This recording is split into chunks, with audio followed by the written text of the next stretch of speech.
Sir நாங்க தியேட்டர்ல first day படம் பாக்குறேன் சார். அந்த கேரக்டர் வந்தப்போ நீ அப்பாவா மாமாவாயா அப்படின்னு கீழே இருந்து ஒருத்தன் கத்துறான். நானே கேட்டேன், என் மாமியார் மாமனார் முன்னாடி உட்காந்துருக்காங்க, ஒய்ஃப் உட்காந்துருக்காங்க, வந்து கத்துறான்.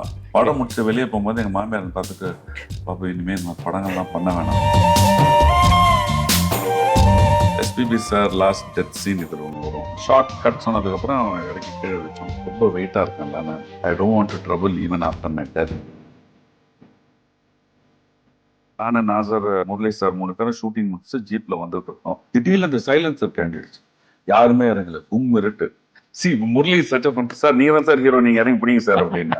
ஐய படம் கண்டினியூட்டி மிஸ் ஆயிடும், நீங்க இறங்குங்க, உங்களுக்கு 4 சீன் தானே. நடிகர் திரு தலைவாசல் விஜய் அவர்கள் தன் திரைப்பட பயணத்தில் மறக்க முடியாத நினைவுகளை நம்முடன் பகிர்ந்து கொள்ளும் ஒரு நினைவூட்டும் நிகழ்ச்சி நினைவோ ஒரு பறவை. சனி மற்றும் ஞாயிறு இரவு 9 மணிக்கு. Presented by Dhanvantralaya Ayurveda speciality hospital மற்றும் ஆச்சியின் புதிய அறிமுகம் ஆச்சி ஹோட்டல் சாம்பார். இப்போது 50 கிராம் 20 ரூபாய் மட்டுமே.